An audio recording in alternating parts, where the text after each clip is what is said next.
Maintenant, on passe pour déterminer le vecteur de vitesse.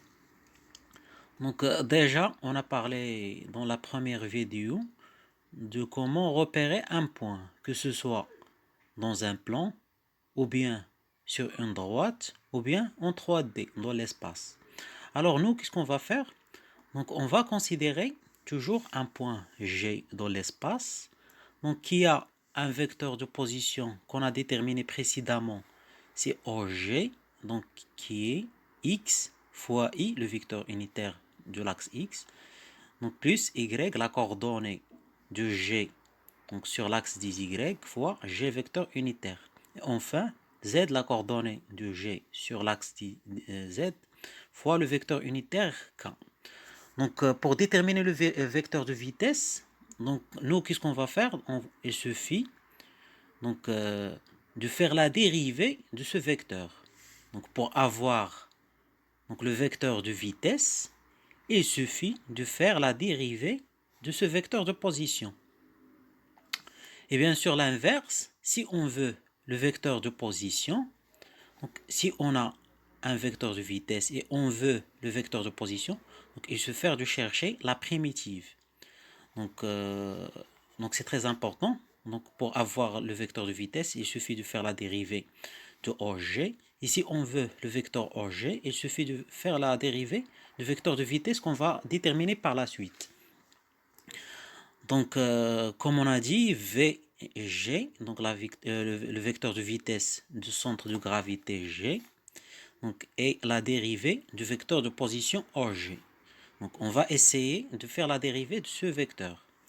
Donc déjà, donc on aura donc d sur dt de ce vecteur de position. Donc maintenant, on a une somme, on a une multiplication. Donc il faut revenir aux propriétés de la dérivée dans les mathématiques. On sait bien que la dérivée d'un produit, donc c'est la somme du premier dérivé fois i plus donc la dérivée de i fois x. Donc tout d'abord, on va donc faire la dérivée de chaque terme, donc la dérivée de x fois i, plus la dérivée de y fois g, plus la dérivée de z fois k. Maintenant, comme j'ai dit, donc la dérivée d'une multiplication, donc en mathématiques, c'est la somme de la première dérivée fois i, plus x fois la dérivée du i. La même chose pour y, g. Et la même chose pour z fois k. Donc nous, qu'est-ce qu'on va utiliser comme propriété? On sait bien que la dérivée, donc i, g et k, comme on a dit précédemment, ce sont des vecteurs unitaires. Donc des vecteurs unitaires, ça veut dire, on parle en termes de 1. Donc ils sont des vecteurs qui sont constants. Donc automatiquement, la dérivée d'une constante sera égale à 0. Et la dérivée d'un vecteur qui est constant, ça sera le vecteur nul. Donc ici, je répète, donc I, J, K, ce sont des vecteurs unitaires. Donc sa longueur, bien sûr, c'est 1, ou bien la norme. Donc automatiquement, la dérivée d'un vecteur fixe unitaire, donc c'est le vecteur nul. Donc ça, c'est une propriété très intéressante qu'on va utiliser par la suite. Donc si on revient à cette égalité, donc on va annuler ce terme, et bien évidemment ce terme, et enfin ce terme. Donc il va rester uniquement donc dx sur dt fois i, plus dy sur dt fois g, plus dz sur dt fois k. Donc il faut mémoriser cette propriété que toujours si on a un vecteur unitaire, alors sa dérivée c'est le vecteur nul. Donc maintenant on passe pour donc développer encore les calculs. Donc c'est ce qu'on a précédemment. Donc on a dit qu'il va rester uniquement dx sur dt fois i, dy sur dt fois g et la dérivée de z sur dt fois k. Donc on va utiliser une notation simple, c'est que la dérivée de x sur dt, donc c'est une notation, on va la noter x point. La même chose, la dérivée de y, la dérivée première de y sur dt, c'est y point.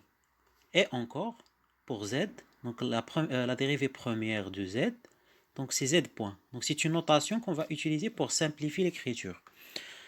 Donc très bien, donc on aura finalement Vg égale x point fois i plus y point fois g plus z point fois k.